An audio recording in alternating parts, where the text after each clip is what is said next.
Hello, my name is Jennifer Jacoby, and I'm a full-time faculty member in the College of Education at Grand Canyon University. And the purpose of this video is to discuss your individualized education program performance template. This is the second video for this template. In video one, we discussed the contextual factors that you will indicate in section 1 of the IEP performance template. This video discusses section 2, which is the IEP document. Now, I know that you have seen this IEP document in its components in your coursework and in your fieldwork. This is your chance to complete an IEP from start to finish with the guidance of your mentor teacher. And so this first page is the demographics page. You will work with your mentor teacher to identify one student with whom you work with closely, and that student should also have an annual IEP that will be reviewed and revised during your student teaching placement. Now, when you're completing this demographics page, which is the first page of this IEP document, you will want to be sure to include pseudonyms for the student and the parent.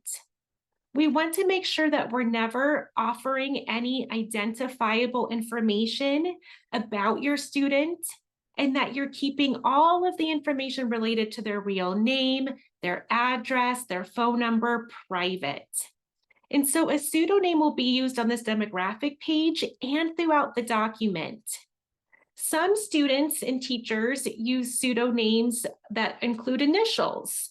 For example, Jennifer Jacoby would be JJ. Other students use pseudonyms like Taylor Swift or Lindsay Lope, and you can do the same. You can choose what suits your needs best. You will include the pseudonyms throughout the document, and then you will also be sure to omit and do not complete areas for this section, including student address, the home phone number, or the work phone number of the families that you are working with. Now, this section continues with more information about your student. You will be asked to identify your student's primary language. You will want to go into your student file and determine what the primary language of your student is. It might not be obvious just by talking to your student. They might not pose an accent. But you will want to check their file, because when we're discussing primary language, we consider if English is the primary language spoken at home, if English was the first language spoken, and all of that will be factored in on their primary language survey that's located in their student file. You'll take those results and you'll put that information right on this demographics page. You will also want to make sure that your student has a recent vision and hearing screening on file. This will be generally in their school file or the nurse file. All students that receive special education services are required to have a vision and hearing screening on file and retested every year. And that's because we do not want to determine services for students that have a need when it actually is a hearing issue and not maybe something that's a manifestation of their disability. So we make sure that we screen students annually and determine needs based on those screenings. You will also want to identify your students' eligibility category. In which areas do they qualify for special education services? Typically, students will have one primary category. Sometimes they will have two categories that they are eligible for special education services. And sometimes they have three categories in which they're eligible. You will want to list all of those categories on this page. Now, if the student is eligible for special education services because they have a specific learning disability, you will need to indicate which areas are they determined to have the disability in. And those areas include basic reading, reading comprehension, reading fluency, written comprehension, math calculation, and math reasoning. You will indicate which areas right on this page. You will indicate the type of meeting this is. For many, it will be an annual revision. And also, you will be sure to give students, or parents rather, their procedural safeguards. We give parents a copy of their rights, also known as their procedural safeguards, every year. And you'll want to provide that document to parents and provide the date in which you gave them their rights right here on the document. Oops. Now, this page is the signature page. This page will be kept blank when you are submitting this template into Halo. And the reason why you will keep it blank is because this will be the signature with the real name of the parents, possibly the student if they attended the meeting, and we want to keep their real names private. But when you are holding the meeting, you will get the signatures of all 5 required members of the IEP team and other people that attended the meeting, and you will keep the signature page on file in your student's IEP file. Now we're going to get to the meat of the IEP. And this is recorded in the present levels of academic and functional performance and achievement of your student. Now, Section 1 reviews the current IEP that is on file for your student and all of the information that is in your student's current IEP before you make the revisions. Now, this information is provided generally in narrative format. It will review the goals and services that the student is receiving in their current IEP. It will also review which goals have not yet been met. You will also provide a summary, typically a narrative summary again, of the evaluation that's on file for your student. You will discuss the assessments that were used and the results of the most current evaluation. Now, Section 3 and 4 are very important. In sections 3 and 4, I generally spend a very long time on this part of the IEP document. And that is because it is reviewing all of the students' strengths and also areas of weakness that they encounter in a school day across many factors. I will typically spend quite a bit of time on this section, and you should consider doing the same, interviewing and asking all of the teachers and people that that student comes into contact with for their input on these areas. Asking the art teacher about their students' strengths and needs can give really great information about the fine motor needs of a student. Discussing the student with the PE teacher can give really great information into gross motor skills. Asking teachers across that student's school day about their social and emotional performance should all be indicated and present right here in sections 3 and 4. And so when you are providing this summary, it will again be a narrative, and you'll want to include about 250 words for each of the bolded skills. You will review strengths. That's important to review the strengths of the student and areas of need across reading, writing, and math skills, along with social, emotional, behavioral, a summary of their work habits, more of those executive functioning habits, along with parent input on the student's performance. Now, the parent input is required.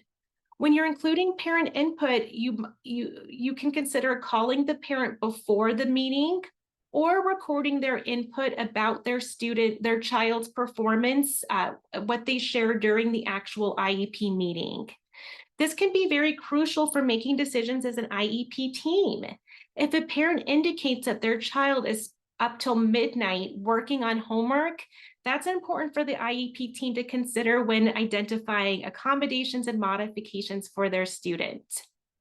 Now, when you are discussing strengths and needs across this area, You'll want to avoid generalizations like Lindsay Lope is good at writing. It doesn't offer very much information, and we'll want to make sure that it's so detailed that if the student were to leave schools and go to another school, their new school would be able to read your summary and be able to pick up right where they left off.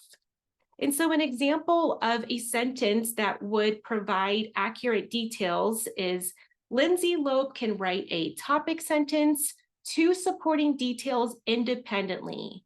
She needs prompting for conventions like capitalizations at the beginning of a sentence, including end marks and commas. In this way, the IEP team knows more details about what she can do. She can write complete sentences and sequence several sentences together, but she needs some prompting on conventions. Now, section 5 is when we take all of that information about the student's strengths and needs across those different skills, and then we really hone in on the needs.